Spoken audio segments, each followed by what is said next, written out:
Friday, July 26th, take the next gen to the California Sands at Auto Club for the inaugural Luke's Playhouse 200 charity race. A $5 minimum entry fee donation gives you the chance to race against real NASCAR stars and show support for Luke's Playhouse's commitment to providing aquatic therapy for children and adults with chronic illnesses. 100 laps, no stages, one winner. Catch all the action July 26th on Pit Stop TV.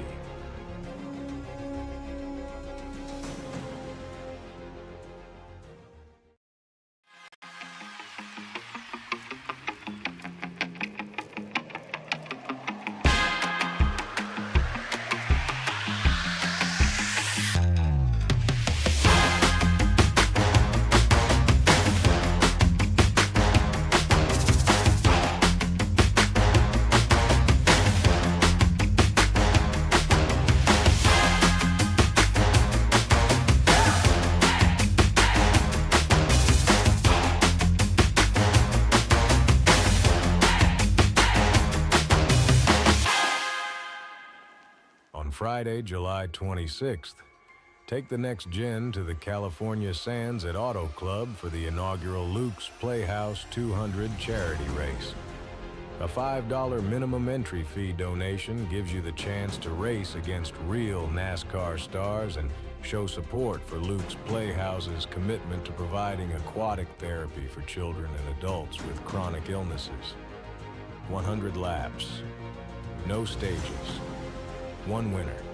Catch all the action July 26th on Pit Stop TV.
The twists and turns of any course can jump out and get you, never mind when you put walls around the track and take away the runoff.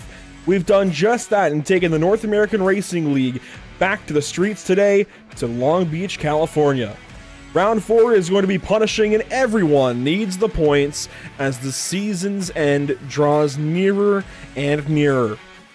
Welcome to Pit Stop TV, the virtual Long Beach, California. My name is Andrew Cardinale IV with Daniel Hall alongside, and it's a pleasure to join you for continuing coverage of the NARL GT3 season number 6. Today's coverage is brought to you by Muradness, by JS Consulting, and by Screw Compressor Service Incorporated. Long Beach Street Circuit, Daniel, it is one of, if not the best in North America. It's also the oldest premier street circuit in North America, and boy, is it a difficult place to get around. There is no easy place to drive here. Even now, granted, we're in the dry. I want to preface that by saying we're in the dry, but even down Seaside Way, I found out that if you race this place in the rain, you'll find a lot of standing water down Seaside Way. Crazy how Seaside Way has water. But this place is so treacherous, so difficult to get around, so few places to take breaths, let alone relax. This is a very difficult place for these drivers to go at it for 50 minutes, 38 drivers. There's a lot against these guys today. Yeah, I think you said it. In the rain it's treacherous, in the dry it's not much better. As we get a look at our track map here, you can see the curved, I dare not call it a pit straightaway because it is not straight. Even though those drivers are flat out, it is a long, arcing front stretch that leads you down into turn 1. Really tight exit there. It's a great way to make a move, but it can be really dangerous for the car on the outside. Next up is that tight twisting section around the fountain in turn 2. Turn 3 is a left-handed, you get really close to the wall there. Then you get 4 and 5, the twin right-handed 90 degrees, leads you onto Shoreline Drive, going the opposite direction of the front straightaway, the front stretch, and into turn 6, the next passing zone on the track. 7 is not much of a turn, but it leads you into turn 8, where maybe not the best passing zone, but can really upset the car in front of you if you want to make a move. Stick your nose in there, maybe get him to flinch a little bit, mess up his run down that long Seaside Way street, like you mentioned, and that'll lead you into turn 9, the last real good passing zone on the track before you get into 10 and that treacherous hairpin turn 11.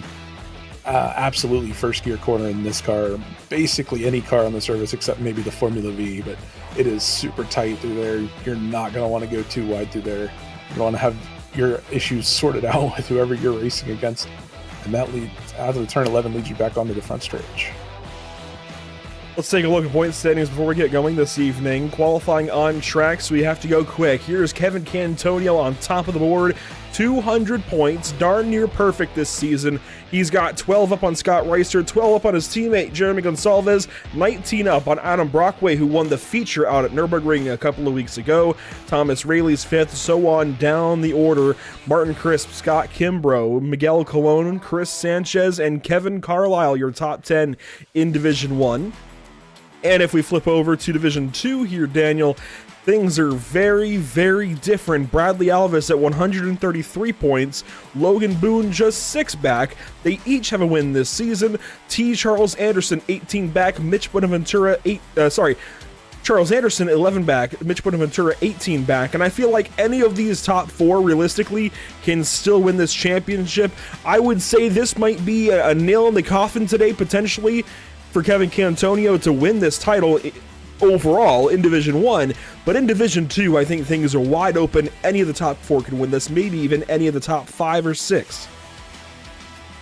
Absolutely. It's going to be very interesting to see how these last few weeks play out in this Division 2. And remind you, all these drivers are fighting for the same points. Division 1 doesn't get points straight down the Division 1 list. It's you can lose points if you're behind some Division 2 drivers, and that leaves some Division 2 drivers up to maybe getting some extra bonus points for their title chase. So that's something to keep in mind here as we take a look at qualifying. Kevin Cantonio on track. You see him taking the widest approach he can to turn 11 to get as much speed as he can on this front stretch. Adam Brockway goes to the top of the board in qualifying, and we'll see times flood in. As you'll see on the left side of your screen, you've got classes split up between class Division 1, Division 2. Chris Sanchez now to the top of the board ahead of Thomas Rayleigh and Adam Brockway. We're on board, though, with Kevin Cantonio. Walk us through this place here. Daniel, this is a tough place to race, as we've talked about. Cantonio, one of the best to do it. He's got a lap in so far, but he is down the order with what he did in turn 11 that time. He is gunning for the second lap. Yeah, we pick him up coming out of turn 5 into turn 6 right here. You want to brake as late as possible. Pretty wide on exit. You can run up, take a lot of that space, but try to carve that corner just right. Get this run. This is turn 8. You want to get as close to that wall as possible. Those curbs are really deceptive. They're not really there to put you in any direction. You can go right up against that wall. Then you get this long run to turn 9. Really bumpy braking zone, as we see here. You get on the brakes there and the car just shakes all over the place. Now into turn 10, kind of left-hand turn, double apex, and then turn 11 right here. He's going to be hard on the brakes, trying to get as close to that wall just to straighten up the exit, get that run out of the corner, and run up through the gears to the start-finish line. That's his lap. He goes 1/3 out of 119 up to 3rd place. So decent lap for him. He's going to want to keep improving, though. But Thomas Rayleigh goes even faster, I think. He reset his quick time of the day. Thomas Rayleigh very fast. It is the first 1:18 second lap time on the board. Chris Sanchez second, Kevin Cantonio third, then Martin Crispin, Adam Brockway. A lot of names sounding familiar at the top here for sure. Jake Browder's fastest down in Division 2. He's a BMW. Josh Lyon in not a Porsche, a Ferrari for this driver this season for Move Over Racing. He is second to Division 2. Scott Angelo is third in his Porsche, and he is done.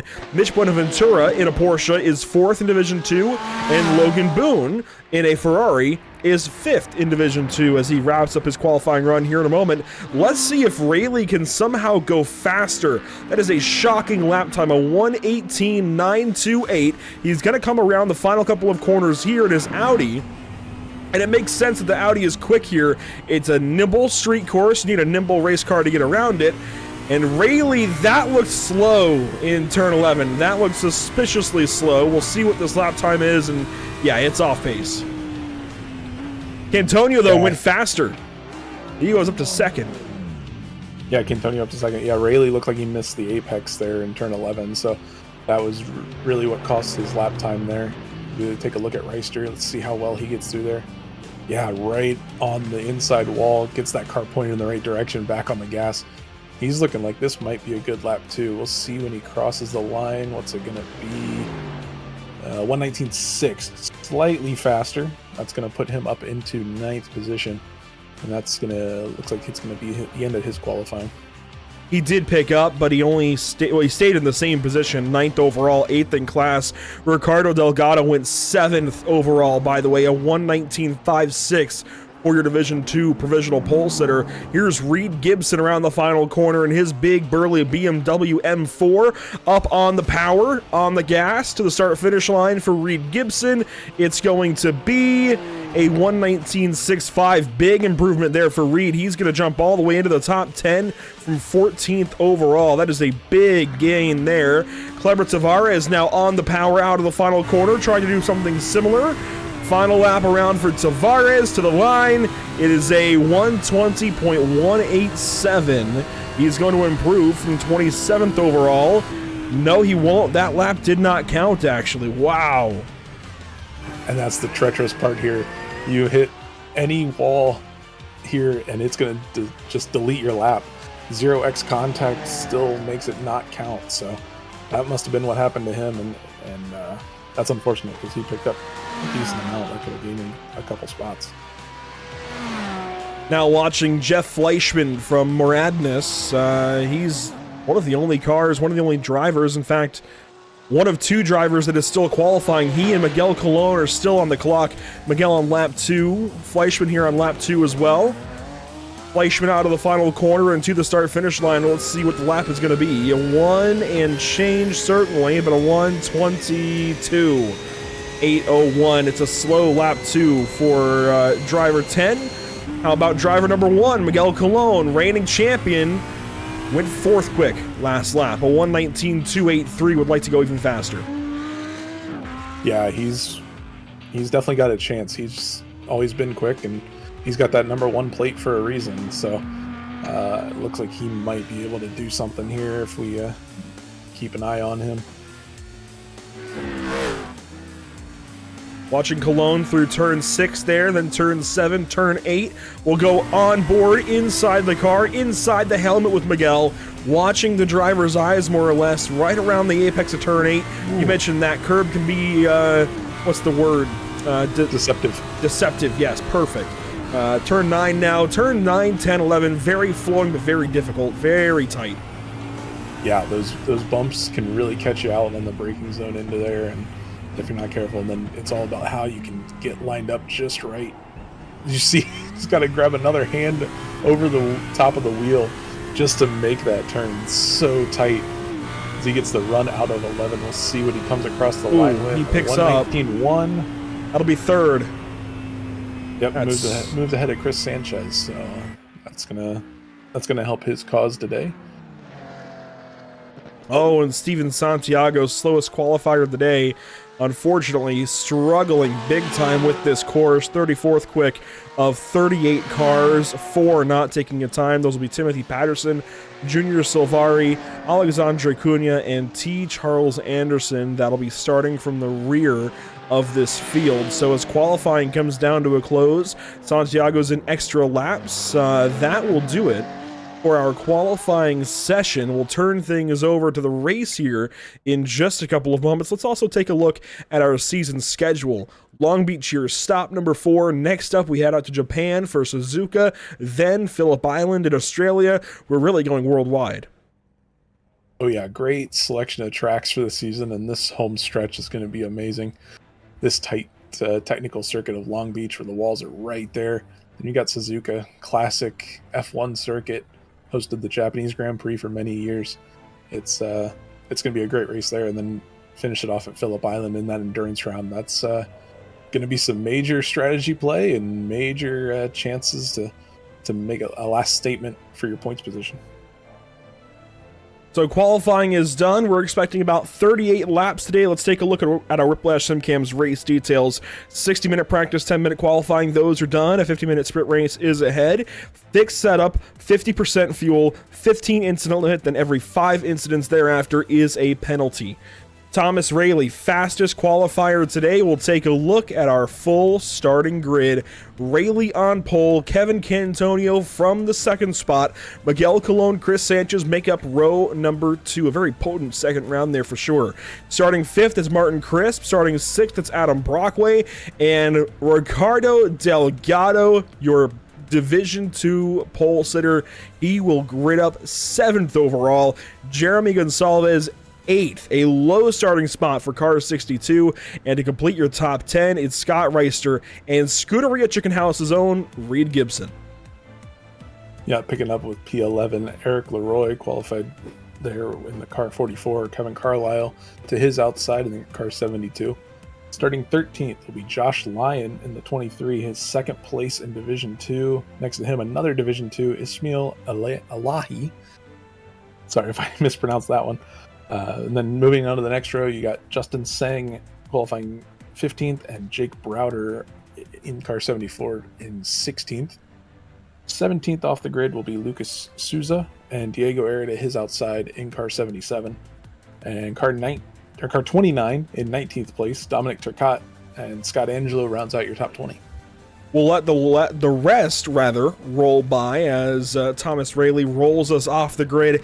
There is a new start procedure being implemented this evening where these drivers will have to clear the entirety of turn 11 before the leader, Thomas Rayleigh, can hit the power and get going. So we'll see it in practice for the first time. I'm a little bit skeptical just because I know things can get lost in translation literally as we've got drivers worldwide here. This is, I think, a very good idea. I just hope the message gets across to everybody equally and that everybody's on the same page here for the start. That's my only concern. But Scott Reister being very proactive about a very sketchy turn 11 green flag situation. Going to try and slow this field down out of turn 11 and give everybody a chance to line up after being single file, as they're now asked to go single file. Then get double file out of the corner and line up quickly and go racing. We'll see how it works. Yeah, it's the most fair way to do it. As you can see, it's super tight through there, so don't want to have anybody at a super disadvantage just because of their starting lower in the They're already jamming up. Look at that. Yeah, it's going to be interesting. So we'll see. Hopefully they can all get through there quickly, and you see some cars going double file. Maybe didn't get all the way to the back. The memo did. The back of the field didn't get the memo, but the front of the field is ready to go racing this evening. Thomas Rayleigh leading us closer and closer to what will officially be the green flag.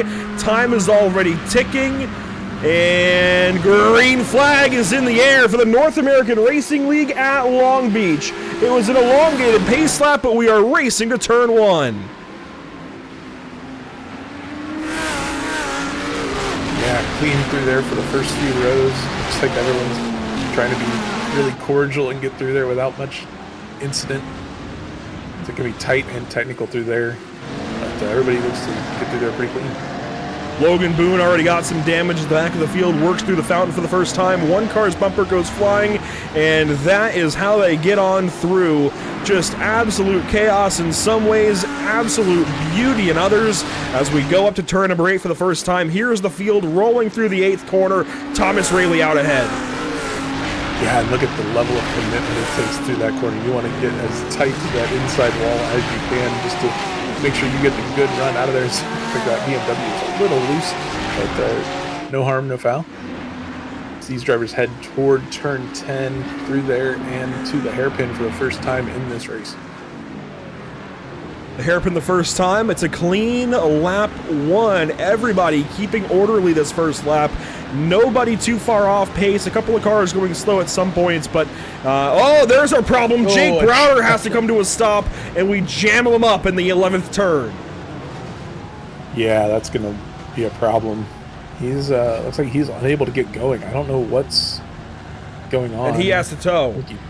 Finally, Lucas Souza, Logan Boone, his teammate Kevin Peak, Kleber Tavares goes around. Oh my gosh. Tiago Tavea in that. Up front, though, Thomas Rayleigh leading us down to turn 6. It's okay. It happens in the back. We'll keep on moving. Thomas Rayleigh with the race lead. Very impressive qualifying effort. Very impressive start to this race as he's getting away quickly from Kevin Cantonio. Somebody that we were beginning to feel might have been impossible to beat until Adam Brockway did it a couple of weeks ago at Nürburgring. Now, suddenly, car 15 can't find the race lead. Yeah, but he's still solidly up there. He might not be taking all the chances he can. He knows he's got a massive points lead already, so he might just be looking for a good points day at this point, or maybe even saving fuel. We know that might be a strategy play that comes in later. We've seen that happen already a few times this season. Drivers take it easy in the first stint and come in, maybe take less fuel, jump some people in the pits, and go on to have better races in the second half than they showed in the first. So we'll see. He might just be biding his time. There you take a look at our race leader ahead of everybody else. That's always a good spot to be in. Dominic Turcotte, though, to the pit lane. Problems for car 29. I think he was involved in that jam up in turn 11 the last lap. And we're going to see others, I think, have to head down the pit lane, take their fast repair for the first time, the only time today. I want to touch on Miguel Colon. He is third place, not so far off of Kevin Cantonio. Could we see Cantonio drop another spot? And we talked about it pre-race, pre-broadcast even. There are limited passing opportunities here, Daniel, if Miguel can get by. And even if Cantonio catches Rayleigh, it could open the opportunity for Miguel to get by. If he can, it's going to be difficult. I know we're talking hypotheticals already, if not even 5 minutes in, but It's something you have to wonder about with Cantonio already on his back foot. Yeah, and with those limited passing opportunities, it means you have to be really bold and decisive when you make your move. And that is one thing that Miguel Colon has shown, is he is not indecisive in the slightest. He will go for a move if he thinks he can make it stick. And that might be something Cantonio has to be aware of. Know who you're racing. These guys have been in this league for a while. They know everybody, and they'll have to just keep that in mind when they get into the dogfights. Meanwhile, Jeremy Gonsalves down the order about as far as we've seen all season long. He is 7th on the racetrack, chasing down Martin Crisp from SimCity Racing, and definitely I feel like trying to pick up the pieces. Not at all where he wanted to be to start this race. 8th place starting spot, and not at all what he would want to have happening right now, considering he was so close to getting those couple of wins to start the season at Spa in Brazil. Now, kind of playing catch-up a little bit. He's got the Division 2 race leader on his back bumper. That's Ricardo Delgado. So for Jeremy Gonsalves, a very different picture being painted than we saw earlier this season. Yeah, and you want to be patient. You know that you can't, you can force the moves here, but it can really come back to bite you. So you got to balance that patience and aggressiveness, because before you know it, you've used up all of your passing opportunities. You're down to the end of the race. So he might be looking to make a move here soon if he can on Martin in front of him. Martin Crisp's teammate, Kevin Carlisle, looking up ahead for maybe an opportunity here at Eric Leroy. We go on board with Carlisle down to the first turn. That sun is blinding. These guys are racing around 6 p.m. local time in the sim. It is late in the day. The sun is low in the sky, blinding into turn 1. I haven't seen this move from the North American Racing League in a while. Usually these guys race in morning conditions. I love this change-up. Late afternoon, sun low in the sky, right in the windshields of these guys. That makes things even more challenging. It's closer to sunrise than it is to morning, I'd say. Just because we're at about sunset. The sky is changing colors. I'd say we're sunset. Yeah, and that's a good point. Bring in the challenges. These drivers getting really comfortable running in the morning times, and we like to throw that in there. And that also brings about these weather conditions. I noticed the sim date is even set to July 25th, so I mean this is about accurate to the actual time at the racetrack right now, or I guess in Long Beach if the racetrack was set up, considering it's July 25th in sim, and right now it is about 6:30 Pacific time. So this is pretty darn accurate to California right now, which is a rarity. But the track temp, the air temp even, those are low, I will say, for what you would see in California in July, but they are still higher than a morning session usually would be. 77 degrees in the air, 83 on track, Daniel. And we're seeing these guys, even in the Discord chats, talk about wanting to buy grip. If they could, they would. And drivers definitely struggling around the streets of Long Beach today. We've got a battle shaping up for the second spot. I talked about it. Miguel Colon, the hypothetical of catching Kevin Cantonio and passing, it could be a reality. Yeah, he is definitely right there in striking distance of Kevin Cantonio. So look for Miguel to make a move. He wants to get by him, get by Cantonio, and start setting his eyes on Thomas Rayleigh for that first place. He hasn't been able to crack it quite yet this season. But you know he's hungry for it and really will want to put the run together. And we talk all the time about manufacturers and certain cars being better at certain tracks. Well, an Audi so far leading the race and sitting in third, an Audi cousin, if you will, in the second spot. Clearly there's a formula to going faster on the streets of Long Beach. It's to have the right car that's equipped for the challenge. An Audi, a Lamborghini, an Audi, your top three. Down in Division 2, it's an Audi leading. In Division, further back in second, it's a Ferrari. In third, it's a Porsche. A little different in Division 2, where things are a little more up to the driver, but in Division 1, where the car matters so much, you're seeing there's a reason these guys have the Audi. It's for tracks like this. Yeah, and as you move down the order, you might see a lot more Ferraris, BMWs. Those are great all-around cars, and really safe choices to get you through the season. Yeah, these top guys are so good at being right on the limit. They can make an Audi work and make the Lamborghinis work. And as we see, maybe that went wrong for somebody, that driver in the pits with a missing front end. So it shows you just how difficult it is around this place. That was Kleber Tavares in the pit lane from Epic Fails Motorsports. And so far today, it has not been a good day for them. Both their cars towards the rear, and in that turn 11 mix up and smash them up a little while ago. Clear skies here at Long Beach, 10 minutes complete thereabouts. On board with Jeremy Gonsalves looking up at Martin Crisp, and we could have ourselves a battle into turn 1 this time. The answer is no, not quite. But at the same time, we talk about fuel all the time, just the manufacturers. We talk about fuel every single one of these North American Racing League broadcasts. Will we talk about fuel today? Yes. Do I want to be talking about fuel today? Not really. It is a street course, so it's maybe a little more up to the driver, but fuel is going to be a concern for these guys. It's going to be part of the race. It's going to be part of a winning strategy. You've still got to save fuel. You've still got to take as little fuel in the pit stop as possible, and that might be how you make your passes. Where it's tough to pass on a street course, you might have to do it in the pit lane. Yeah, when those passing opportunities on track go away, pit stops are where the difference is made. Definitely going to see some of that today. We're going to see who can save, and it's not going to be eliminating a pit stop completely, but it will be about who can shave off tenths of seconds in the pit lane, just taking a little bit less fuel, maybe get out just in front of somebody you're right behind. Like this line of 4 or 5 cars we're looking at here, one of those drivers saving a little bit more, able to take less on that pit stop. He's going to be able to jump the pack and be the leader of this little group. So that's something to keep in mind as we get closer and closer to pit stops. Whoa, Mark Reynolds way out wide, loses a spot to his teammate Ian Kidd. Oh my gosh, that was way out there for Reynolds. He was racing side by side with Mitch Buenaventura, or rather Scott Angelo, not Mitch Buenaventura, with Scott Angelo, and lost that spot and another, falling behind Ian Kidd. That makes Mark Reynolds now 20th overall, and Reynolds got himself a race win in the heat race, but a race win back at the Nürburgring last round, sporting a special Long Beach livery, some special scenery there on the roofs of these cars.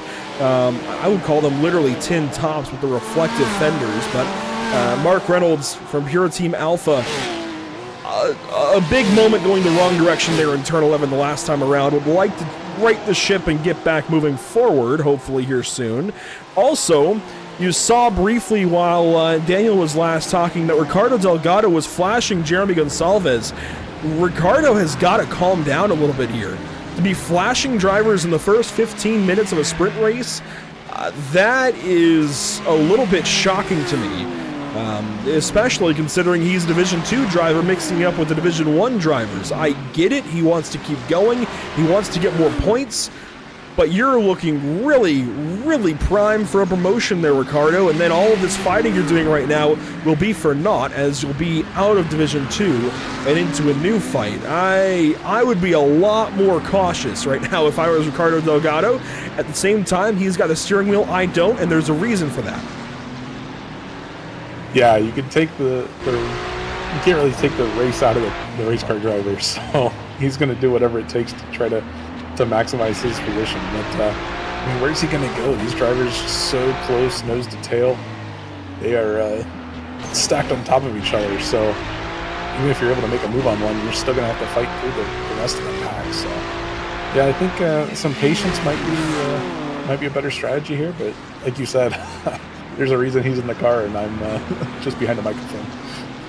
These guys are approaching a lap car, it looks like. That is going to be move over racing driver, I believe Philip Bedurka, who's 2 laps down, the only driver who's been lapped thus far. A few other drivers are getting close. Wayne Grennan, Sean Patterson, Timothy Patterson, they're all over a minute behind the leader, as is Dominic Turcotte. Otherwise, there's not a whole lot going on the racetrack right now. A few spots where cars are close as Delgado flashes once again. Not sure what he's expecting, but more power to him. Here's Kevin Carlisle still working on Eric Leroy a little deeper in the field. That's just outside the top 10. And even deeper, you've got Mark Reynolds, Ian Kidd. They're in line. Here's Reynolds on board once again. Mark, again, fantastic running at the Nürburgring a couple of weeks ago. Would like to try and follow that up, but right now working from the 7th positioning class, and he is some 12 spots shy of the lead in Division 2. Yeah, he really wants to capitalize on his run last week where he got the win in the heat race. And, unfortunately, he's going to have some work to do to match that performance in this one.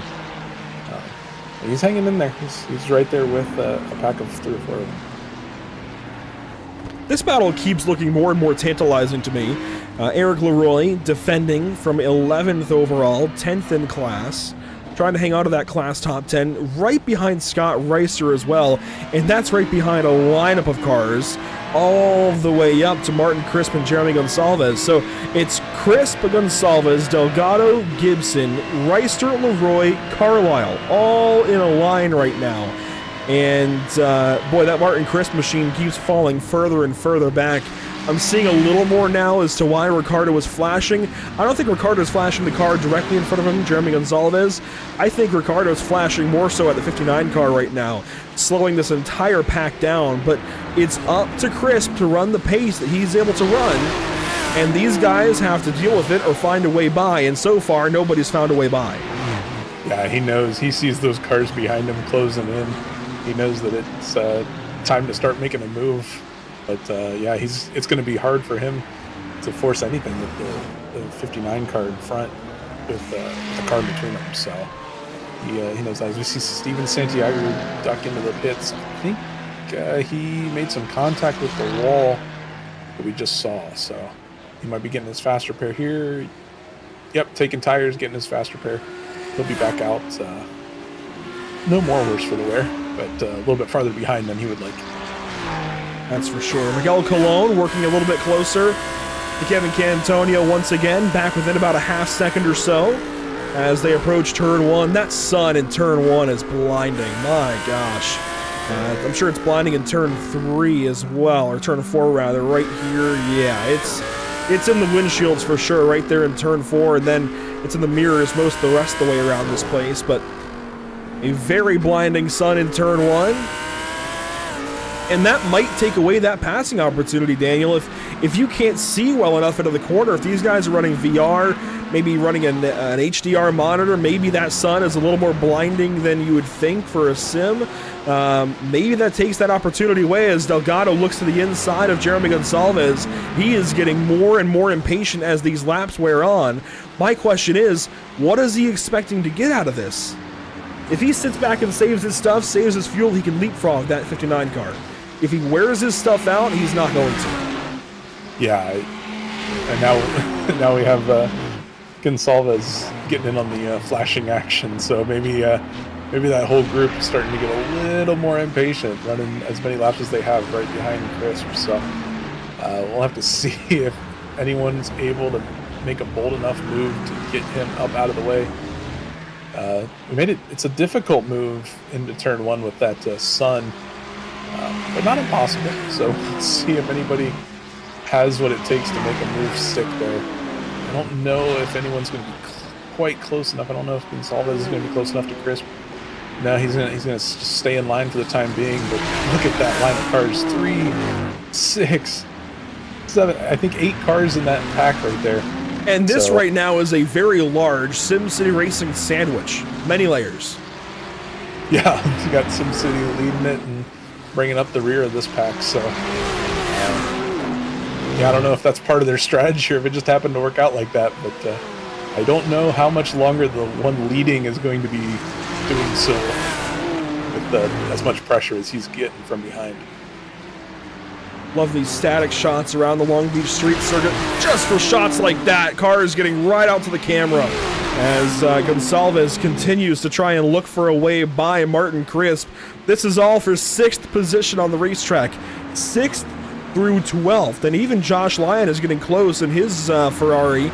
He gets closer and closer to these guys. Martin Crisp Oh man, feeling the pressure. There's that soul pet car of Gonçalves, who's been oh so patient, as compared to Ricardo Delgado, who has been anything but patient right behind him. I love that though.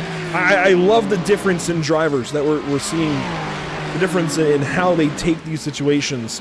As it looks like Martin Crisp will continue to just hang on. Want to highlight another battle on the racetrack. Bradley Alvis, Logan Boone. Alvis, fresh off of a race win in the feature race last time out at the Nürburgring. Not doing so hot today, I'll be honest. Down in 8th in class, 22nd overall. Logan Boone right behind. That could be a battle for position soon. Lucas Souza is also just ahead of Bradley Alvis. That would be for overall position. And Souza's got a lot of damage to his Aerokinetics Porsche. But this shut up and drive it driver has, I think, definitely taken some of the limelight recently. Took over the points lead in Division 2 after last time out, looking to hold on to it, but when you've got, let's see, who's second again? I gotta remind myself, there's a 4-car fight. Let's see, it was Logan Boone. Well, Logan Boone is right behind him, so I guess it's working out so far, isn't it? Yeah, these Division 2 drivers always seem to find each other on the track. They always head into fights with each other. And what's the old boxing adage? Styles make fights. You're mentioning the patience and the aggressiveness of the drivers in the front battle. I think something similar might be brewing back here for this Division 2 with these points leaders. Well, and this makes it all that much more worthwhile to highlight the driver who's third in Division 2 right now, Ismail Elahi. He's been putting together better and better runs, and so far is third in class, 16th overall, netting a bunch of points over Bradley Alvis and Logan Boone, and he is 5th coming into this fight. Well, why am I highlighting him if he's so far out? Mitch Buenaventura is behind him, T. Charles Anderson is behind him, Logan Boone is behind him, Bradley Alvis is behind him. All 4 drivers ahead of him in the standings are behind him on the racetrack. This could be a big opportunity for Ismail to make up a ton of points and move higher in this order. In fact, T. Charles Anderson, I thought I saw him here today, but I don't see him in our running order right now. Unless I'm missing something, I don't see him at all. So a big problem there for the driver who comes into today third in the standings, but a really big opportunity for the driver who's third in Division 2. Ismail Elahi, remember that name. He's 31 points back coming into today, but if he can net a bunch here, he might be able to mount a charge in these last 2 races in Japan and Australia. Yeah, we had a couple drivers. You mentioned T. Charles Anderson, him and Junior Silvare. They set practice times, did not set a qualifying time, do not appear to have made the start. So just a quick update on those 2 drivers. Looks like they did not were not able to compete tonight for some reason. We don't know. Here we go. Opportunity for Mark Reynolds down to turn 1. One of the few opportunities we've seen to that corner, and Reynolds will go by. That's good for 18th. That's a big pass for Mark Reynolds, who comes into today 10th in the standings after that race win at the Nürburgring. Would like to move up ahead of his teammate Ian Kidd, and so far would be doing that with this position. Ian Kidd a couple of spots back. Jeremy Gonçalves getting closer and closer. This is turn 9. You highlighted it as a possible passing opportunity, but so far these guys up ahead are treating it as a fuel-saving opportunity. 27 minutes to go. Fuel stops are looming. Yeah, I think a lot of these drivers are going to have to be content with just sticking back there, saving fuel as they can, hoping to jump somebody in front of them when they go into the pit lane, and how they have to cycle out after that. As you see, this pack is still, you got 4 cars kind of on a breakaway, a little bit of a gap, but then 4 more cars and a 5th car coming. So now, yeah, that Josh Lyon, that's the car behind, Justin Sang. As you mentioned, he was closing in and just keeps adding to this long train of cars. No DRS, so it's not like a DRS train in Formula 1, but might as well be with how close all these guys are running, and unfortunately not able to pass. All it takes is one opportunity for Jeremy Gonçalves, and this entire train is going to change. But yes, you're right. It's from 6th down through 14th overall. all within 1 second of the driver ahead. And whoa, problems for the Scuderia Chicken House machine. Reed Gibson just got a big piece of the wall, and that is not what you want at all. Yeah, there's a decent bit of damage there on the left side of the car. I don't think he would have knocked any toe out, but definitely a concern. If you keep hitting those walls, you're going to knock the toe out and be out of alignment. But the car looks okay. It's a big BMW. It can take a hit or two. And Gonçalves is further behind this time than he was the last time. So, again, no move going to happen this time to turn 1. Yeah, I think that Chris was just able to get such a good run out of turn 11 that it's going to be hard for anybody to get a move done after that straightaway. Even with, there's a little bit of draft here. It's not a classic drafting track, if you will, but there's still some draft that can be gained from these straightaways. Just tuck in behind, but doesn't seem to be powerful enough to make a move happen. So that's not quite what Gonçalves is wanting. Because I think he's going to start to grow a little more impatient as these laps tick away. And I think these guys are saying, yeah, we can save here for sure, but we're losing more and more time. In fairness, they are now 10 seconds behind the next car ahead. That is a large chunk of racetrack. So Crisp has really backed them up, and I get why they're getting impatient, but I don't know where they expect to go. There's nowhere to pass. We've got problems. Eric Leroy, Kevin Carlisle have junked it. Oh, no. Yeah. Right in turn 10. Thought I heard a little bit of tire switch. Ooh. As he jumps out right in front of that move. No problems. Kevin Carlisle spins it around, hits the wall. He is still stuck. I think he's just trying to stay out of everybody's way, get turned around and back underway without affecting anybody else's race. There's our Division 2 drivers we were talking about, Logan Boone, Bradley Alvis. As R72 goes way wide. We'll get a replay here, see exactly what happens. I think this is coming through turn 9, 10, 11. These guys down toward turn 9, on board with Kevin Carlisle. It's going to be turn 10. Yeah, Carlisle gets an opportunity here to go to the inside quickly of Eric Leroy, and there was never really a gap there, unfortunately. Yeah, there was a gap there, but you got to know that gap's going to close. That is not the passing opportunity we were talking about. And yeah, unfortunately, that's going to put a damper on those two guys' days. Just,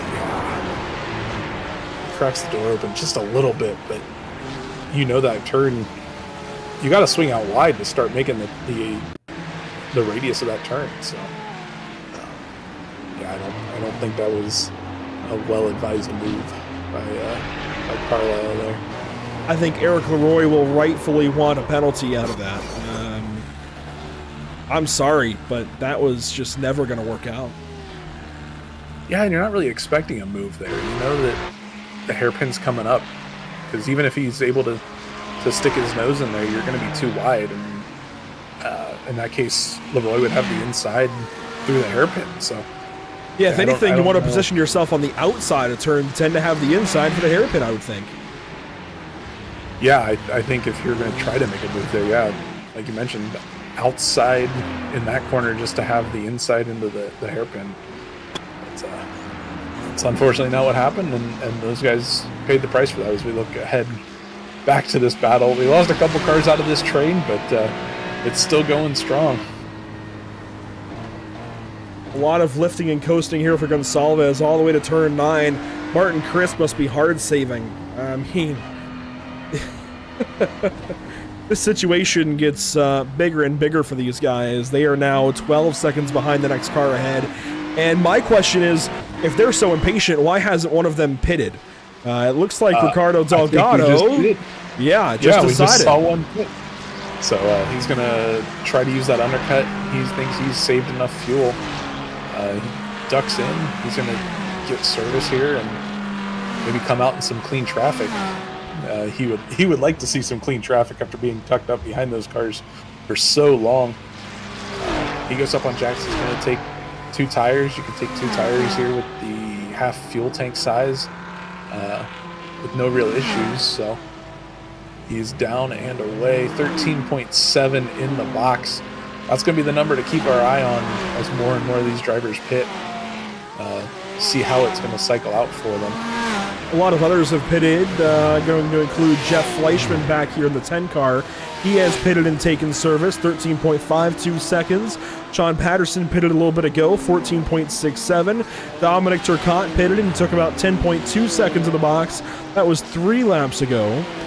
Scott Angelo also pitted and took 13.97 seconds in the box. That was some 3 laps ago as well. So I really do wonder if those drivers were so impatient, why didn't they pit a little bit sooner and get out of line, get off strategy from what Crisp was doing? I think it would have benefited them in the long run. They could have run their own pace, but I think that's also a little ways down the line of thinking for a driver is you're trying to hit the lap you've already preset. Right? You already decided when you're going to pit. So to change that isn't always in the forefront of your mind. Yeah, you have an idea all the time when you get ready for these races. All right, I want to make it to this lap if I can. And but you got to be able to improvise. You got to be able to change it up as you go along, react to what the other drivers are doing, kind of figure out the best strategy for your race. And as drivers, it might be hard compared to the real life where you have a whole team running the numbers, checking your fuel, knowing what everyone else's strategy is going to be. That pit box support is something that not very often you see, especially in these league races. You'll have that in the special events when you're running as a team, but most of the teammates we see are on the track with you in these races. So you got the prep, and you just got to rely on that and hope it works out for you. Here we go. A battle for currently second in Division 2 as Ismail Elahi has inherited the race lead, and Jeremy Gonsalves will finally take to the pit lane. This is Mark Reynolds on Mitch Buenaventura. Buenaventura really needs some points today and would like to get them here for sure. He comes into this battle in points 4th. So, well, there we go. Mark Reynolds dives into the pit lane quickly. So Buenaventura kind of the lowest of the 4 drivers I consider to really have a chance at the championship in Division 2 at this point in time. Needs those points. Needs them. So far is earning them over Bradley Alvis and Logan Boone and T. Charles Anderson. Anderson not here. Logan Boone well down the order now. Actually, not as far as I thought. He blinked out for a second and went all the way to the bottom, but he is back. Just blinking some more in front of Kevin Peak. And that's not what you want to see. These walls are really tight on the racetrack, and then all of a sudden a car disappears like that. Oh, that's got to be nerve-wracking for everyone behind him. As we see Cantonio, first leader to the pits. Yeah, he was the first car in that the group that had started to get the gap over that train of cars we saw. Yeah, Thomas Rayleigh has led the entire race. Cantonio's run second the entire race. Miguel Colon has run third the entire race. Brockway fourth, Sanchez fifth. So Cantonio is a big domino to fall here. 12.95 seconds in the pit lane. And we're going to start to see these guys work on out of the pits now. Well, work on into the pits and then work back out of the pits. But Cantonio working out of the pits. 12.95 seconds. Keep that number in mind. 12.95, call it 13. 13 seconds in the box. Yeah, a little bit longer than we saw from, who was that, Miguel Colon with a 12.7? 13.7, I think, was Colon's time. Let me see. Oh, yeah. Colon... Or not Miguel Colon, Ricardo Delgado. Ricardo Delgado, 13.7. Yeah, you're right. Yeah. Elahi, 13.95. Jumping all over the place with these cars ducking in and out of the pits. So. It really is, isn't it? It's really hard for us to keep track of 36 different strategies on track. Thomas Rayleigh has just come in, but I want to highlight Martin Crisp has been passed to the pit lane by Jeremy Gonsalves. This is Crisp on the racetrack. In the foreground is Gonsalves as Delgado looks on Crisp. Delgado couldn't get by. Oh my gosh. He's going to be frustrated, and he is going to, I think, get aggressive here with Martin Crisp as this race goes on. 15 minutes to go, and I'm sure he's going to look for every way he can by. Might even use this lap car as a pick. That's the 123 of Jacob Klein that he could use as a pick maybe here in the next couple of corners. As again, mentioned the race leader, Thomas Rayleigh, did pit that time. That leaves Brockway, Gibson, Reister on the racetrack. Rayleigh now is working on leaving the pit lane. Actually, he's done so. He's in the fountain. Cantonio a little ways back. Miguel Colon a little ways further back. So our top three getting spread out. Eric Leroy is in the pits. Ian Kidd is in the pits. Everything coming to a precipice here, and soon climaxing and heading back down the hill, if you will, to the start-finish, the end of the race. Yeah, about 15 minutes to go. Just about everybody has made their pit stop. The only one they're going to need, if they had a good race at least, not get caught up and already use their fast repair. But yeah, everybody's kind of cycled out for the most part, and we'll have to get a reset on it once everyone's kind of settled in. But yeah, that's looking back at that Miguel Delgado. Yeah, that's unfortunate. He did not. I don't think he saved as well as Crisp did. But Brockway's in the pits. Here's Delgado back on board. They're going to pass Jacob Klein now a lap later. Where is Delgado going to try? Is it going to be turn 9 right here? Yes, he's going to send it from a long ways back and go out, hitting the wall. And that's what happens when you're a little too impatient. I hate to say it, but that is what happens. Just hit the wall hard in turn 9. And there were definitely going to be better opportunities down the road. You've just got to wait for them. I know it sucks. I know. But you've got to wait for them if you want to avoid moments like that. He sent it from how far back, Daniel? I mean, that was a country mile. Yeah, that was almost what's that, Burbank? I'm not super familiar with my halfway to Santa Barbara. Halfway to Santa Barbara. Southern California geography has failed me. But yeah, there were some lap cars here, and we saw that one get out of the way on the entrance to turn 8. That one getting out of the way on the exit of turn 8, and he saw his opportunity, but he knew he was going to have to really outbrake him, and just too much. Couldn't get the car turned as he's on the brakes, and unfortunately that put him into the tire barrier. He's able to keep going, but definitely have some damage after that.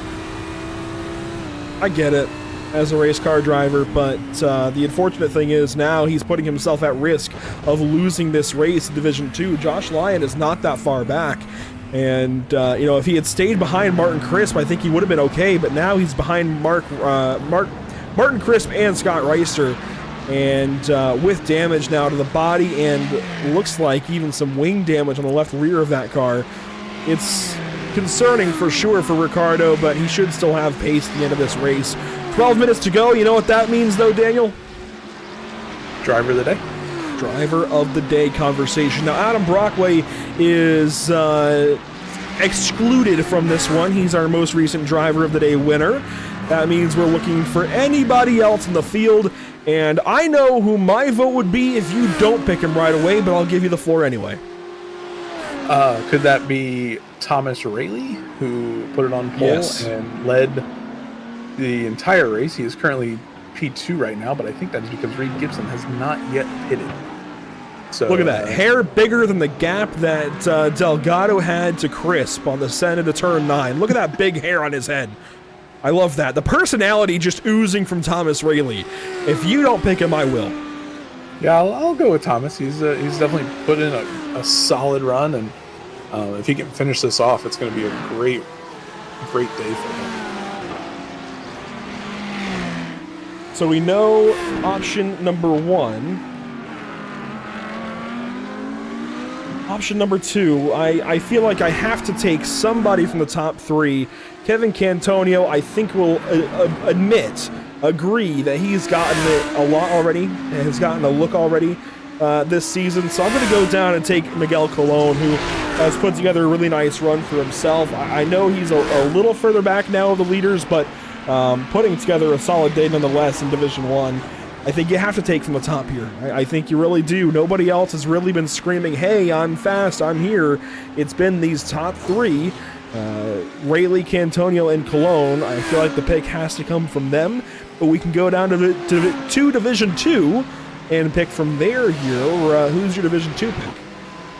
Yeah, just to touch on Cantonio for a second, I think he's suffering a little bit from the same thing Max Verstappen does in these driver of the day. He can't win everything, can he? Right. And, so his expectations are a little higher, and unfortunately P2 is not living up to them. So I agree with your pick on Miguel there. But for Division 2, I think I'll still go with Ricardo. He's, I know we just saw him make that mistake there, but he's so far out in front, and he showed so much pace that he's able to have that mistake and still be in great shape. 10th place overall, still a couple spots ahead of the next Division 2 driver. So I got to go Ricardo. I respect the aggressiveness and the willingness to take chances to help move up in the overall standings. We've seen solid runs out of Josh Lyon before. We've never seen a run like this from Ismail Elahi. He has to be my choice for Division 2 here. 3rd place. I know he's maintaining his overall position, so it doesn't look as impressive on paper, but when you consider just the situation, the immensity of the situation going into this race, again, it needs these points, is in that points battle for the points lead in Division 2, and problems for somebody he's fighting. Logan Boone has just binned it out of turn 11. This is the stuff I'm talking about. This is why Ismail Elahi running 3rd is so important. Logan Boone is still trying to get turned around, will now find a way to get back going right behind Miguel Colon, but let's see what happened to driver 88 here as the vote goes live on YouTube. My vote would really, I think, be for Ismail Elahi. I'm going to talk him up big time because he is really putting together a solid day. This is the moment for Logan Boone. Gets tipped by Scott Angelo. Yeah, he had some help there. Just doing his best not to involve anybody else. But, yeah, it stacks up there. And if you're not careful, you think you have a run. And, yeah, it looks like that green Porsche went a little bit slower. A 70 Ferrari got a little bit slower, and then it just all came to a head as Boone got tipped there by the 68 of Scott Angelo. So, yep, that's unfortunate for him. He was having a solid run. He was still in contention for maybe a top 5 in Division 2. But, yeah, his day, you've already seen him have some troubles, and it's just gone from bad to worse.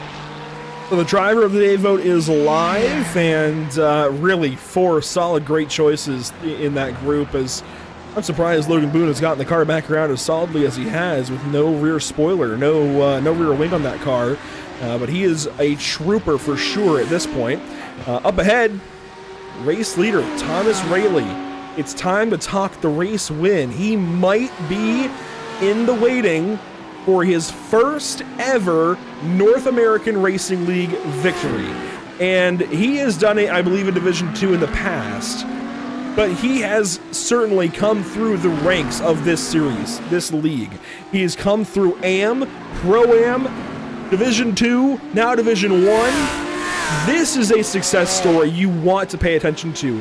This is like anybody entering into, on the oval side, it would be ARCA, then Trucks, then Xfinity, and then Cup, and going for their first win. In road racing, in Formula Racing, it would be like starting at F4 and literally going up the ladder. F4, 3, 2, and 1. In sports car racing, starting in IMSA Michelin Pilot Challenge, I think, or even Mazda's, and working away from Mazda Cup. This is a really cool success story for Thomas Rayleigh. I don't know where his speed has come from, but he has developed into a really, really solid driver on paper and on the racetrack, and he has still got the race lead with 6.5 minutes to go. Call it 6 laps to go here at Long Beach. Yeah, and if he can pull this off, if he can stay up here and win this thing, it'll be well deserved. We've seen this track bite so many drivers already, and he has not put a wheel wrong while absorbing massive pressure from Kevin Cantonio, who's just been the dominant car of the season. So, yeah, Thomas coming out here, putting on a great show. and he's got to be wishing that clock went about twice, maybe 3 times as fast. Just tick these laps off while you can hold off Kevin behind him. And there is lap traffic ahead. That's Steven Santiago in that green Porsche that held up that group that included Logan Boone to spin Logan Boone. So this is going to be some tricky lap traffic for these drivers ahead as they approach Santiago for the second time today. Then Wayne Grennan and others. Tricky footing for these guys as Thomas Rayleigh does not have that much room to Kevin Cantonio. This race can still go Cantonio's way as they approach the lap traffic and will try to work by the lap traffic of Santiago. They will right there. They get by Santiago. He bears way to the way to the left side of the racetrack. And did you see that little drift out of Cantonio out of the corner?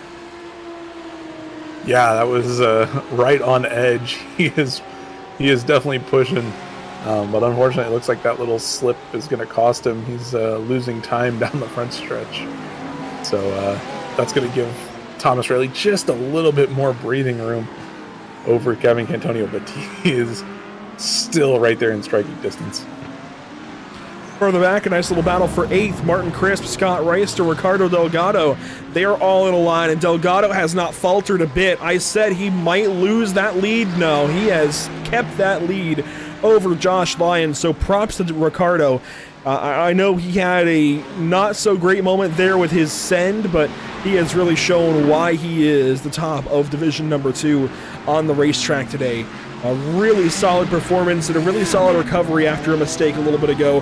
4 minutes to go. He's still leading this race in Division 2 by 6-7 seconds or so. I mean, this is a really solid day for Car 31. And would be deserving, I would say, of some votes here in the Driver of the Day vote for sure. Got to go back to the lead, though. It's within a half second as we have 4 minutes to go. It's getting closer. Ooh, Cantonio got the wall. Yeah, these drivers pushing really hard, trying to get every little bit on the track. You can hear him clanging off the wall. He is not going to let Rayleigh win this without a fight. He is keeps closing in every so often, falling back, closing in. It's got to be nerve-wracking for Rayleigh to see that Lamborghini in his rearview mirror still. I can only imagine. The pressure for each of these drivers. Cantonio to keep his winning ways.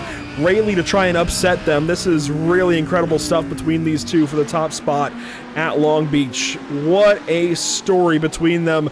A little deeper in the field, there's a battle between Bradley Alvis and Kevin Peak. This is down outside, well, right on the edge of the top 20. Alvis is 20th spot overall. Kevin Peak would like to take it away, but Peak now falling back. I think Alvis has just taken the spot away or just got back away after a mistake. I'm unsure exactly as to how they were so close and are now spreading out, but they are spreading out. As Scott Reister gets close to Martin Crisp, we'll see if there's an opportunity for him. The answer is no, not just yet, so we'll go back to the race leaders as they work back onto the front stretch. 2.5 minutes to go. Yeah, time is winding down. About 4 minutes according to our estimates, but I don't know how they're going to get 4 minutes done.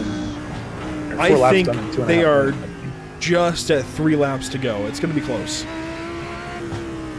Actually, no, yeah, 2, definitely. I think 2 laps to go, yeah. About a minute, 19-second lap time. So once they get to there, I don't think it's going to be close to the line. So I think, yeah, once it's under a minute 19, they'll get the white flag the next time they cross the line. So we'll have to see, as Cantonio's not letting Rayleigh out of his sight. He is still right there. Antonio pinged the wall there at apex of 6, and every little ping to the wall like that slows him down more. Got it there at 8, got it there on the exit, and that really backs him up big time that time out of turn 8 down to turn 9. It would be a passing opportunity if he could just get alongside, but it's not going to be this time, and it's likely to be a white flag as you see Cantonio working the wheel, just trying to find something here. This is likely going to be the white flag for these drivers, this time by the flag stand. Yes, it will be. There's the white flag from Barney the Flagman. 1 lap to go at Long Beach. White flag is out, brought to you by Whiplash Sim Cams.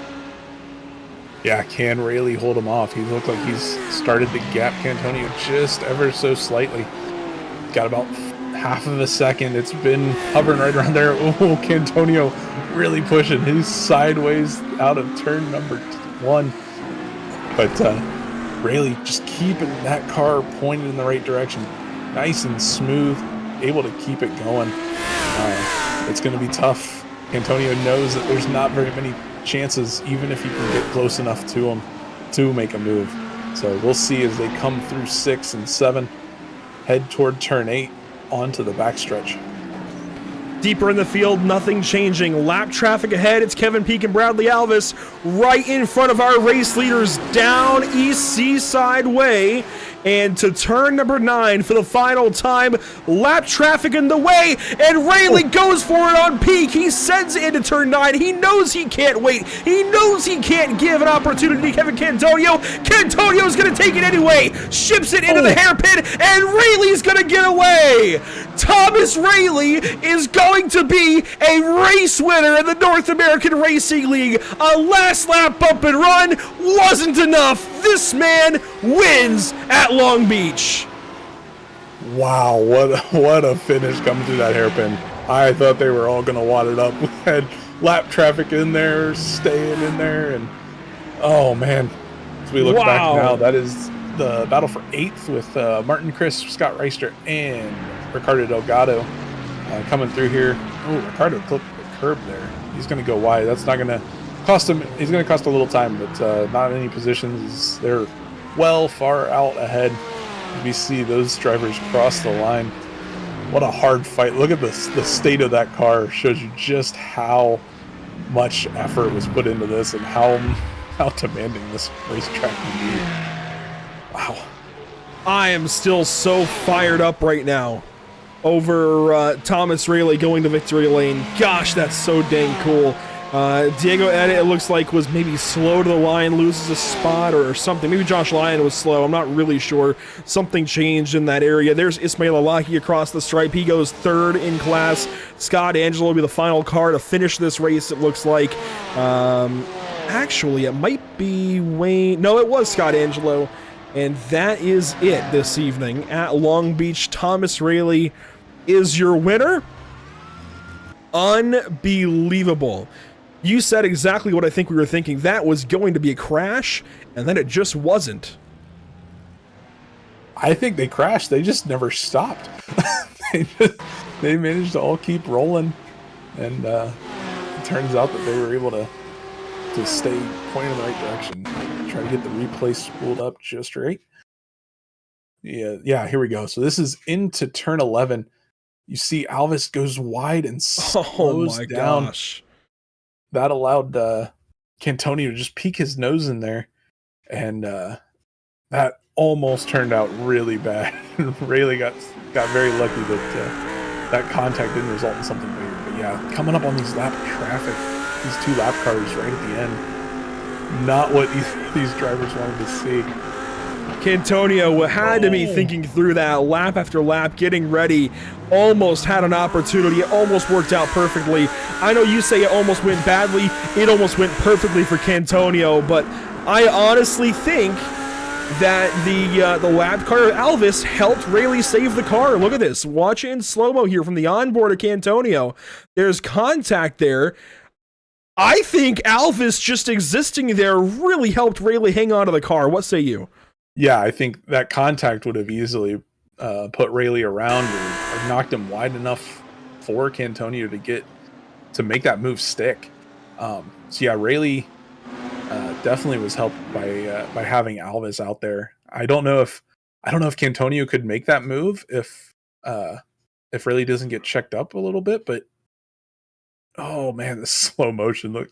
These shots are so good. Oh my gosh. Alvis turns in there, makes some contact. I think, yeah, Rayleigh went a little deep. He was a little off the apex, maybe more than Alvis was expecting. But he saw Cantonio, though, in the mirror. Yeah, somebody was going to have to flinch there. And Alvis, unfortunately, as the lap car, he kind of got the short end of it. But no real harm done to his race. He still finished ahead of Peak there. This view, Yeah, he knows that lap car's coming, but he knows that that guy is right there in his mirror. Yeah, Cantonio was deep there for sure. Look at the way he parked it after the corner. That's the first time I've even noticed that. Watch here from Cantonio's perspective. He's going to park it way out wide, and this is why it wasn't more of a drag race to the stripe.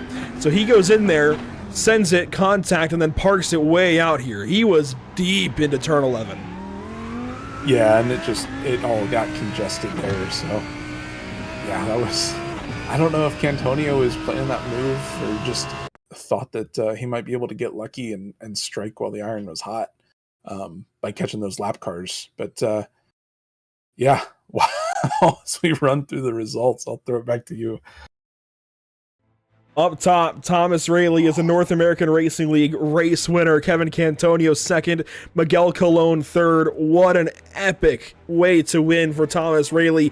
A bump and run in the sunset at Long Beach. Incredible stuff. That just fits his personality. Adam Brockway, Chris Sanchez, your top 5. Reed Gibson, Jeremy Gonsalves, Martin Crisp, Scott Reister, and Ricardo Delgado, your top 10.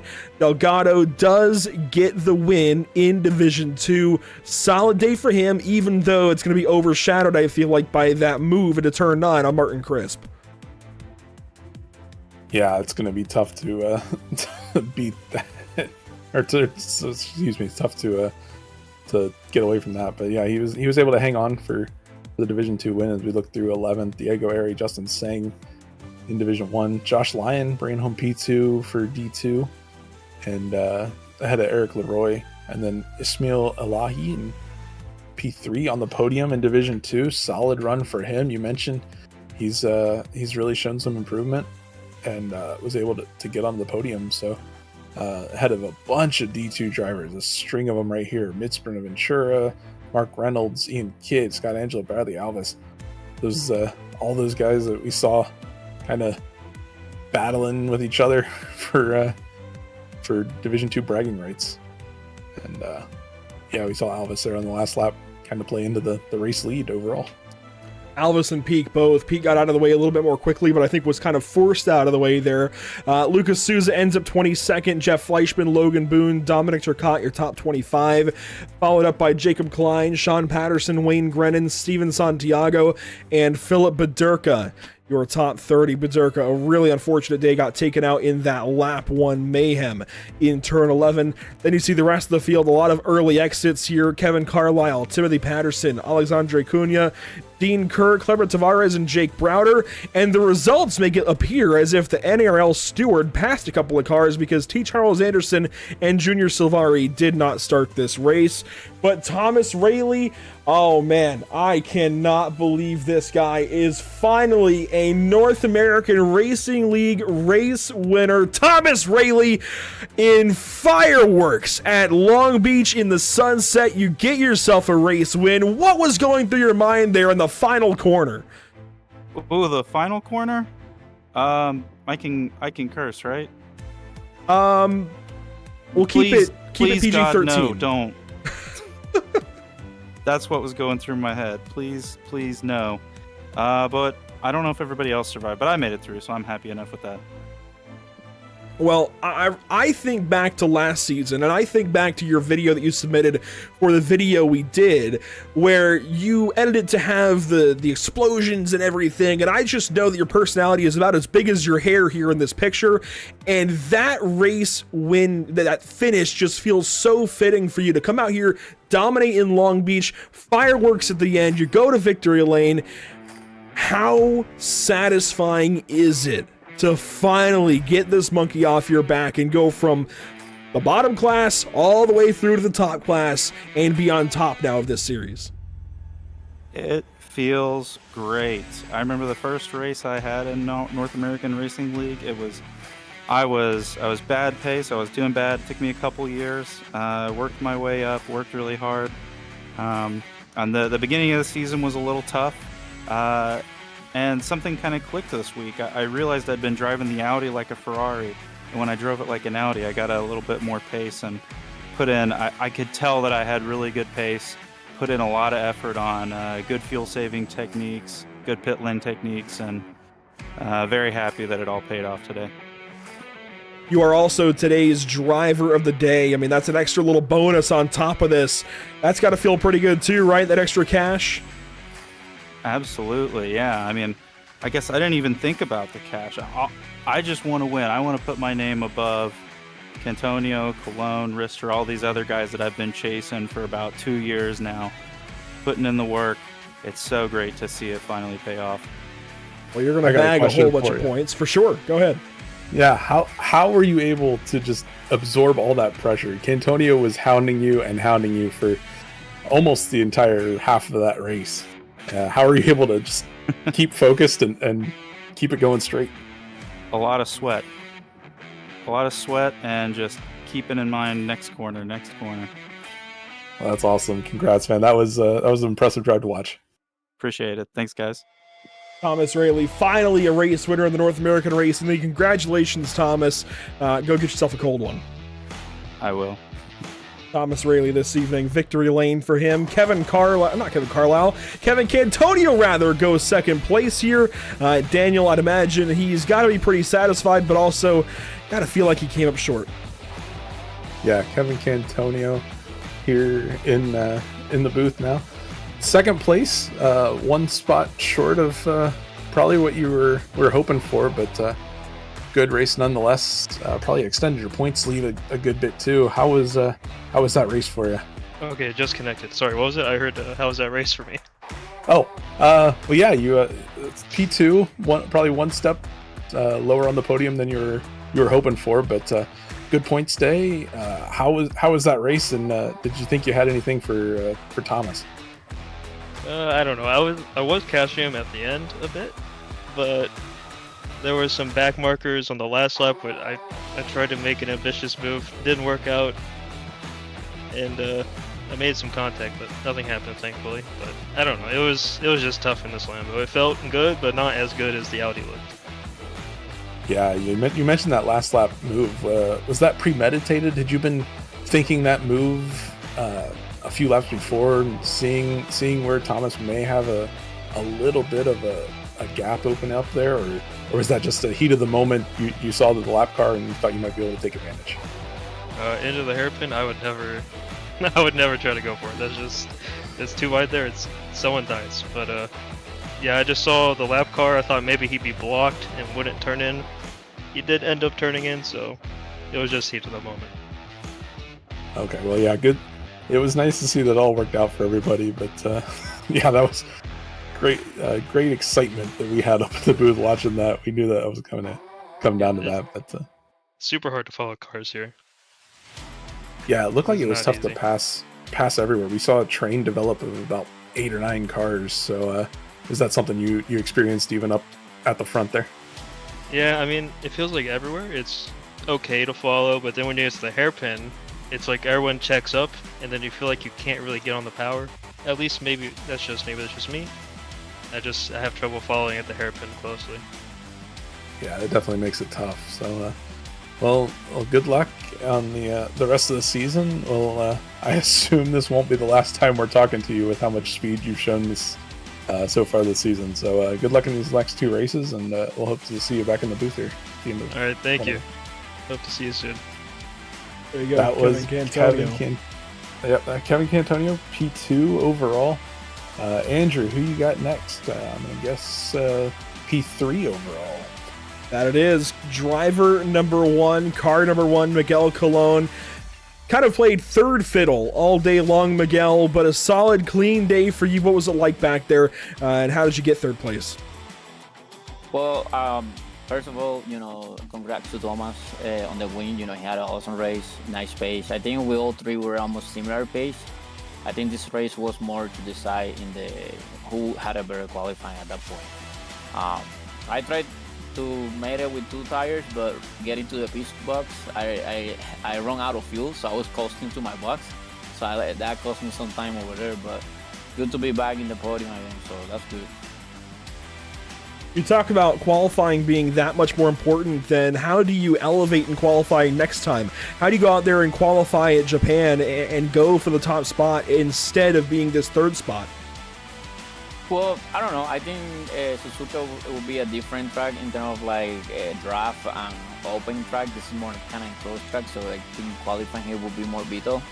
Um, Suzuka, I think you may have more options to be able to pass than here. So, this season compared to last season, not much time to practice like before. Now with the baby, and also I'm traveling a lot with work, so practice has been limited. But I'm trying to just make every race and see what I could do to defend the championship, which not good so far. I hadn't even realized you had a baby. Congratulations. I've been down that road myself recently, so congrats. I know you're probably not sleeping much, but... No, 2 months old, so... Oh my gosh, yeah, you're right in the thick of it then. Well, again, congratulations. Enjoy the journey that it's going to be, and I'm sure we'll be talking to you again soon. Thank you, guys, and thank you for having me here again, so thank you. Absolutely. Miguel Colon, third place this evening. That means we can hand it down for Ricardo Delgado, who goes 10th overall here, Daniel, but you'll be talking to him as the Division 2 race winner. Yeah, Ricardo Delgado, Division 2 race winner. Ricardo, we saw some aggressive moves out of you today. How happy are you with P10, or did you think you had a little bit more in the tank? We're good. I tried to move Martin, but it didn't work out. I ended up losing a spot to Scott because of that, but well, nonetheless, we got the win. Yeah, that was definitely some interesting racing, and it looked like the pit strategy might have come into play quite a bit. You were kind of in a line for the first half of the race in a train with some other cars. Was that something that you were hoping to jump them with some pit strategy, or did it just not? Yeah, I tried to take tires, but I believe they didn't, so it did hamper me because I didn't leave enough laps to recover the gap on pace. But I tried. Gotcha. Yeah, that's the tricky part with this strategy. So, but still a good finish. The P10 overall, winning Division 2. Looking forward to Suzuka next week. How you got that Audi you tuned up around there? Yeah, we'll keep trying to chipping away to see if we catch those guys up front on the lead on the championship. Very nice. Well, congrats again on your division win, and hope to maybe talk to you in the upcoming races. All right, man. Have a good night, all. That was Ricardo Delgado, Division 2 race winner, which leads you to the next interview, which I believe will be Josh Lyon, P2, right? That it is. Ferrari driver now. He used to drive a Porsche a whole bunch, but moved over to Move Over Racing. And Josh, he goes second tonight in Division 2. Solid day for you, but how'd you get there? How'd you get to second spot? You know what? So I knew with that Long Beach was going to be really, really tough to pass. And so I put all of my efforts into qualifying because I didn't think I'd be able to make any other passes. And going into the warm-up before the qualifying session started, I wasn't where I wanted to be. And then when the session started, the car just felt a little better, and I was able to get a lap that put me into second. I just tried to hold that the entire race. We do hold out. You stay 13th overall, which is where you started, but the story is never that easy. How about racing there towards the end with Justin Sang? You had Eric Leroy behind you. I mean, were there any smaller battles that took you by surprise today? You know what? The one with the Justin, I believe is his name that you'd said, that one caught me off guard. I knew he was catching me specifically in the hairpin. I knew he was a D1 driver, so I wasn't super worried about it, but still wanted to hold my position just overall. And he kept getting me in the hairpin, and I think my rear or front tire started going. I just couldn't get it to rotate on the last lap he got me, but those were probably the only battles that really caught me off guard.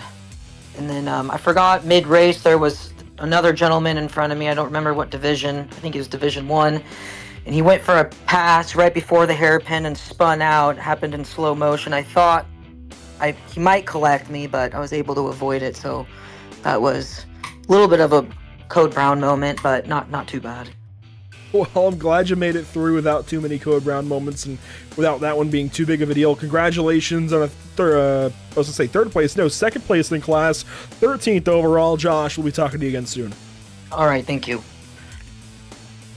And that means Ismail Elahi is next up for his third place, Daniel, in Division 2, 15th overall. Here he is. Yep, final interview of the day. Ismail Elahi, third place, Division 2.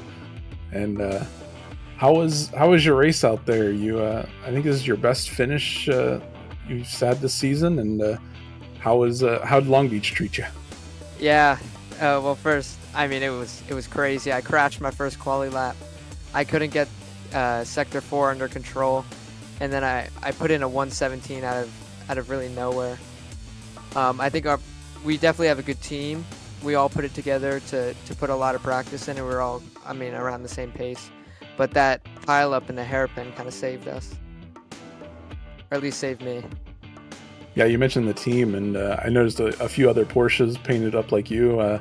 You were the second highest Porsche to finish today. Justin Sang in Division 1 got you, but then you led a group of 6, it looks like, according to my results page. So how was the Porsche around here? Was that car, did it fit the circuit well, or was it a little bit tough? I mean, it's always tough with the Porsche. I think we've learned that, and I think we're going to go a different direction in the future. But towards the end of the race, it was just take care of the tires, because I didn't put on any tires, so the rear was just everywhere. So it was just get the car home safe and hopefully finish somewhere near the podium. Yeah, that rear engine can get you out and catch you out a couple times if you're not careful. So good job on doing that. How are you looking forward to Suzuka? You think you'll have a chance to get back up here on the podium? Yeah, I mean, my teammates love Suzuka, so we'll be practicing a lot, and hopefully we can all get another top 5 finish, maybe another podium. I mean, we've been really strong, me and Mark, and as well as Ian, so hopefully we can get right back here. Well, that's awesome. Best of luck to you, and hopefully see you back up in the booth sometime. Thank you, guys. I mean, have a nice night, guys. Yep, that was Ismail Elahi, our final podium interview, P3 for Division 2. So, Andrew, that was quite the race, and those driver interviews, they were, I think, a little bit relieved to be done with that one.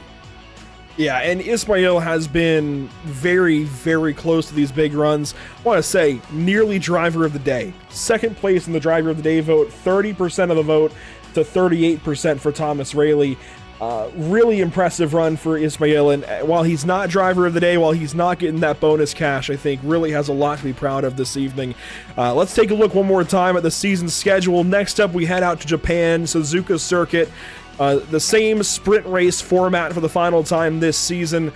What are we looking forward to specifically? I think, who was it? Not Josh, Miguel talked about it a little bit. The fact that it's a completely different kind of circuit. You're going to see different things at play. A lot more draft, a lot more fuel saving, a lot more passing opportunities. A big burly Formula One circuit as opposed to a tight and nimble IndyCar circuit. I think that's the big difference. Yeah, definitely a different style, but I still expect to see a lot of action. Hey, there's a hairpin on that track too, so we might see some more of that like we saw tonight. Hopefully it works out just as well for the leaders if they have any lap traffic. But yeah, I'm looking forward to Suzuka. It's a little different style, but I don't expect any less action in that one.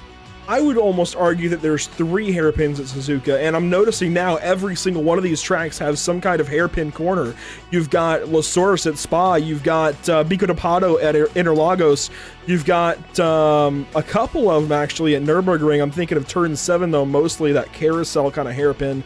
You got the hairpin here at Long Beach, the hairpin and Turn 1 and Spoon at Suzuka. Even though Turn 1 and Spoon are bigger hairpins, they kind of race like hairpins. And then of course you have Turn 2 at Phillip Island, and what is that, Turn 3, 4, 5 I think, that ends up working like a hairpin corner. There's even 3 I'd say at Phillip Island. You've got hairpin, sweeper, hairpin almost, and yeah, Phillip Island's going to be interesting for that finale. But Suzuka next week going to be a very interesting challenge for these GT3 drivers. It really is a downforce circuit. It really is a Formula Car type circuit. So taking bigger GT3 cars, heavier GT3 cars there is going to be a challenge for sure. Thanks for watching this evening. It's been a pleasure. We have a little more to talk about, though, on the way out. Next up, it's the Luke's Playhouse Wellness Center and Gym 200. Now, Luke, he was actually just in the hospital this past week. He is okay. He was actually released today in North Carolina here. He's okay. Everything is all fine and dandy, but did have a little bit of a scare. He was born with scoliosis and spina bifida.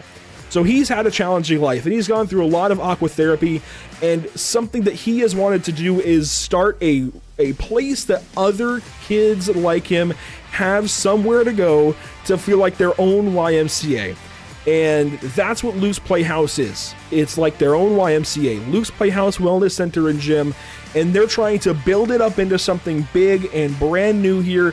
They're raising money tomorrow night for a new aquatic center, for new aquatherapy treatments for these kids that are going through these disabilities and have to deal with these for life and have to build up their muscles and whatnot. So this is a really big deal tomorrow night. If you can tune in, please do.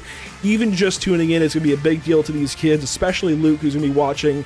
I'm getting emotional just talking about it. It's a really big deal, in my opinion, and a really special deal, something that I'm very thankful we get to do here at Pit Stop TV to broadcast this event tomorrow night. Luke's Playhouse 200 at Auto Club Speedway is going to be a lot of fun.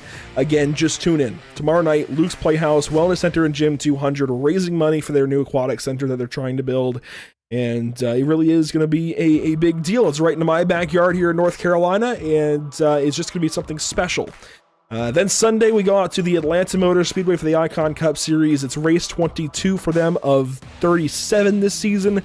And next Thursday, we wrap back around into August of 2024 with a new North American Racing League race going to Suzuka Circuit next up.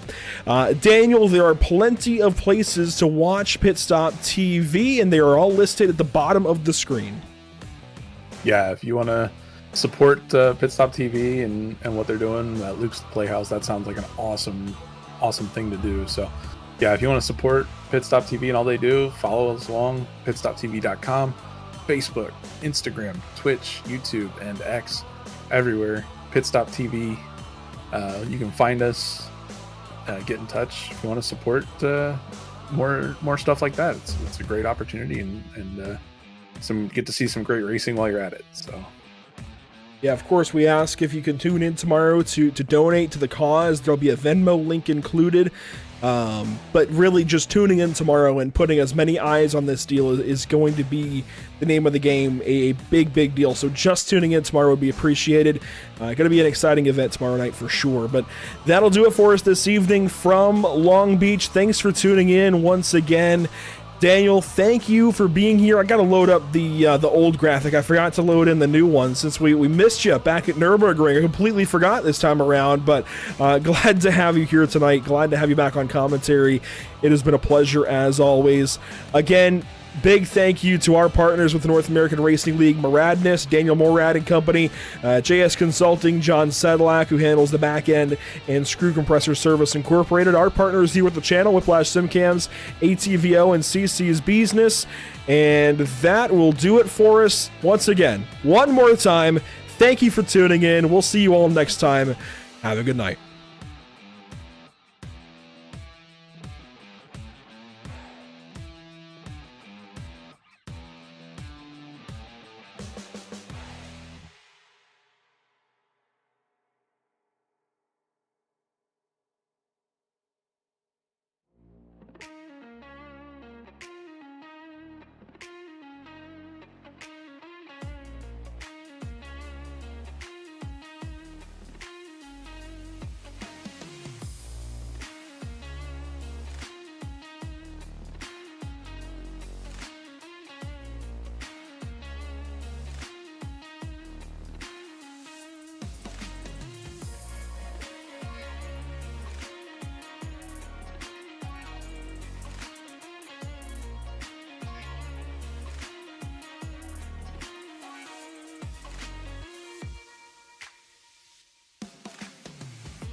On Friday, July 26th, take the next gen to the California Sands at Auto Club for the inaugural Luke's Playhouse 200 charity race. A $5 minimum entry fee donation gives you the chance to race against real NASCAR stars and show support for Luke's Playhouse's commitment to providing aquatic therapy for children and adults with chronic illnesses. 100 laps, no stages, one winner. Catch all the action July 26th on Pit Stop TV.